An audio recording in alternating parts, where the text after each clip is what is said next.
Assalamualaikum warahmatullahi wabarakatuh. Alhamdulillahirabbil alamin wassalatu wassalamu ala asyrafil anbiya wal mursalin wa ala alihi wa ashabihi ajmain. Amma ba'du. Bagaimana anak kabarnya semuanya? Alhamdulillah, semoga kita semuanya diberikan kesehatan oleh Allah SWT. Amin amin ya rabbal alamin. Meskipun anak semuanya belajar di rumah, tetap bersemangat dan juga tetap melaksanakan protokol kesehatan corona, yaitu pakai masker dan cuci tangan. Nah, semuanya, pertemuan pada hari ini yaitu kita membahas berkaitan dengan iman kepada kitab-kitab Allah SWT. Karena itu anak semuanya, mari kita belajar bersama seperti apa dan bagaimana kita harus beriman pada kitab-kitab Allah SWT.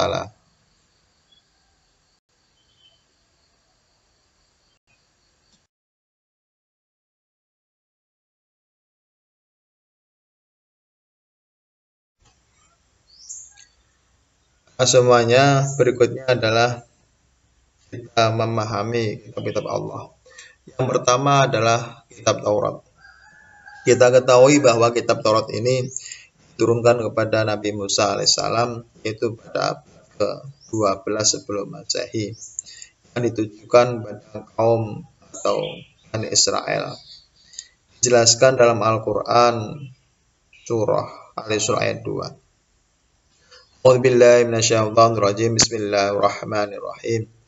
Ataina Musal kitaba wa ja'alnahu hudal li bani Israila alla tattakhidu min duni wakila. Artinya, dan kami berikan kepada Musa kitab Taurat, dan kami jadikannya petunjuk bagi Bani Israel, dan firman, janganlah kamu mengambil pelindung selain aku, yaitu Allah. Quran surah Al-Isra ayat 2. Kitab Taurat ini menggunakan bahasa Ibrani. Di dalamnya ada 10 ajaran. 1-10 itu anak-anak bisa membaca di buku. Tapi yang penting adalah satu ajaran yang pertama kali disampaikan dalam kitab Taurat ini adalah bagaimana isinya, yaitu mengesahkan Allah, meyakini Allah, mengimani Allah. Itu adalah ajaran dalam kitab Taurat. Sama dengan ajaran dalam kitab Al-Quran, yaitu mengimani Allah.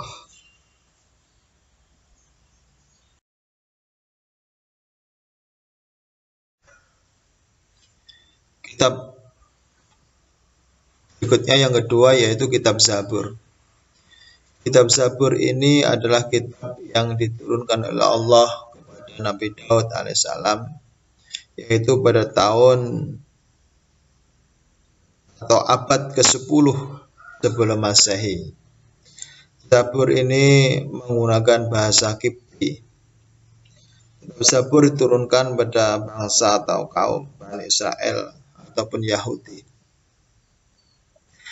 Dijelaskan dalam Quran surah Al-Isra ayat 55. A'udzubillahi minasyaitonirrajim. Bismillahirrahmanirrahim. Wa rabbuka a'lamu biman fis samawati wal ard. Wa laqad faddalna ba'dhan nabiyina 'ala ba'd wa ataina Dawuda zabura. Artinya, dan Tuhanmu lebih mengetahui siapa yang di langit dan di bumi, dan sungguh kami telah memberikan kelebihan kepada sebagian nabi-nabi atas sebagian yang lain. Dan kami berikan Zabur kepada Nabi Daud alaihissalam. Sangat jelas di sini bahwasanya kitab Zabur itu diberikan atau diturunkan oleh Allah kepada Nabi Daud alaihissalam dan menggunakan bahasa Kipti, yaitu untuk bangsa kaum Israel ataupun Yahudi.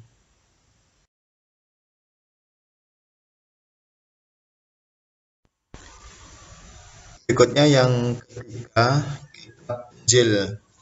Kitab Injil ini diturunkan oleh Allah pada Nabi Isa alaihissalam yang ditujukan pada kaum atau agama Nasrani. Kitab Injil ini menggunakan bahasa Suryani. Dijelaskan dalam Al-Quran surah Al-Maidah ayat 46. A'udzubillahi minasyaitonirrajim. Bismillahirrahmanirrahim. Qaffayna ala asarihim bi'isa bani Maryam musaddiqan lima baina yadayhi minat Taurah atainahul injila fihi huda wa nurun wa musaddiqan lima baina yadayhi minat Taurati wa huda wa mau'izatan lil muttaqin. Artinya, dan kami teruskan jejak mereka dengan mengutus Isa putra Maryam membenarkan kitab yang sebelumnya, yaitu Taurat, dan kami menurunkan Injil kepadanya. Di dalamnya terdapat petunjuk dan cahaya, dan membenarkan kitab sebelumnya, yaitu Taurat, dan sebagai petunjuk serta pengajaran untuk orang-orang yang bertakwa. Jadi kitab Injil ini diturunkan pada abad 1 Masehi, pada abad ke-1 Masehi untuk kaum atau bangsa Nasrani, seperti itu. Kemudian ajarannya yaitu mengesahkan Allah Subhanahu wa taala, kemudian membenarkan ajaran kitab Taurat dan seterusnya. Itu kitab Injil.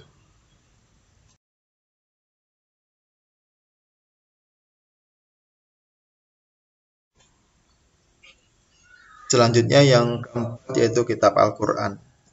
Kitab Al-Quran ini diturunkan pada abad ke-7 Masehi, itu kepada Nabi Muhammad SAW, dan pertama kali diturunkan, diwahyukan, yaitu kepada Nabi Muhammad di Gua Hira, seperti itu. Kemudian kitab Al-Quran ini menggunakan bahasa Arab yang isi ajarannya ada 5 hal. Yang pertama tentang akidah, yang kedua tentang akhlak, yang ketiga tentang ibadah, yang keempat tentang muamalah, dan yang terakhir yaitu tentang tarikh ataupun sejarah. Kitab Al-Quran ini diwahyukan oleh Allah kepada Nabi Muhammad SAW. Al-Quran berbeda dengan kitab-kitab lainnya. Kitab Taurat, Zabur, dan Injil diwahyukan untuk menjadi pedoman hidup bagi kaum tertentu, akan tetapi Al-Quran diturunkan untuk seluruh umat manusia, tidak hanya untuk bangsa Arab dan tidak terbatas pada waktu tertentu. Al-Quran diwahyukan untuk disampaikan kepada seluruh umat manusia hingga akhir zaman. Dengan demikian, kitab Al-Quran yang diterima Nabi Muhammad SAW merupakan petunjuk, memberi peringatan, dan pedoman bagi seluruh umat manusia dalam menjalankan kehidupan di dunia. Oleh karena itu, sebagai seorang muslim, generasi penerus bangsa dan agama ini, anak-anakku semuanya, maka tentunya anak semuanya wajib diupayakan untuk membaca Al-Quran setiap hari, dipahami isinya tentang apa saja. Itu sebagai pedoman anak semuanya dalam menghidupi, mengarungi kehidupan di dunia ini, dan sebagai memberi nolong atau syafaat di hari akhir nanti. Itu Al-Quran.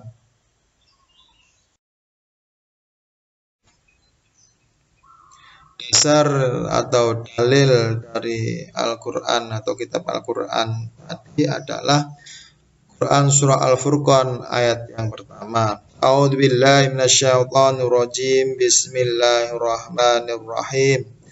Tabarakalladzi nazzalal furqana ala abdihi liyakuna lil alamina nadhira. Artinya, suci Allah yang telah menurunkan Furqan, yaitu Al-Quran, kepada hambanya Muhammad agar dia menjadi pemberi peringatan bagi seluruh alam semesta ini. Aku semuanya, jadi intinya materi pada ini tentang iman kepada kitab Allah Ini masih sebagian yang saya sampaikan, nanti akan sampaikan kembali pada pertemuan berikutnya. Intinya adalah bagaimana kita sebagai anak-anak muslim, generasi penerus bangsa dan agama ini, mari kita semuanya laksanakan apa yang diperintahkan oleh agama. Dalam hal ini marilah kita imani kitab-kitab Allah, dan juga khususnya adalah Al-Quran. Mari kita baca setiap hari, kita pahami ajarannya. Karena dalam Al-Quran itu banyak hal yang bisa jadikan, yang harus kita jadikan sebagai pedoman dalam kehidupan kita sehari-hari. Sehingga persoalan-persoalan apapun, mari kita kembali kepada Al-Quran dan bagaimana menyelesaikannya dan baik. Mudah-mudahan Al-Quran itu nanti sebagai syafaat kita nanti di hari akhir, tolong kita dari akhir nanti. Demikianlah semuanya, nanti kita lanjutkan lagi di dalam pertemuan selanjutnya. Tetap belajar di rumah saja, pakai masker, cuci tangan, dan jaga jarak. Semoga kita selalu sehat dan bisa melaksanakan aktivitas sehari-hari tanpa ada halangan suatu apapun. Demikian Anda semuanya.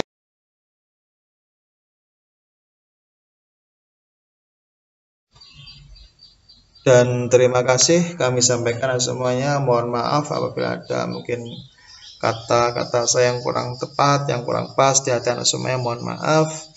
Dan selanjutnya Anda semuanya bisa membaca buku tentang iman kepada kitab Allah. Silakan dibaca, ini hanya sebagai sebagian dari referensi saja. Selanjutnya silakan anak untuk membaca. Dan kemudian Anda semuanya setelah mendengarkan, membaca apa yang saya sampaikan ini, anak-anak semuanya bisa untuk mengerjakan soal-soal latihan di Google Classroom ya. Ya, oke, itu anak semuanya yang disampaikan. Share, like, dan subscribe channel saya. Oke, terima kasih. Wassalamualaikum warahmatullahi wabarakatuh.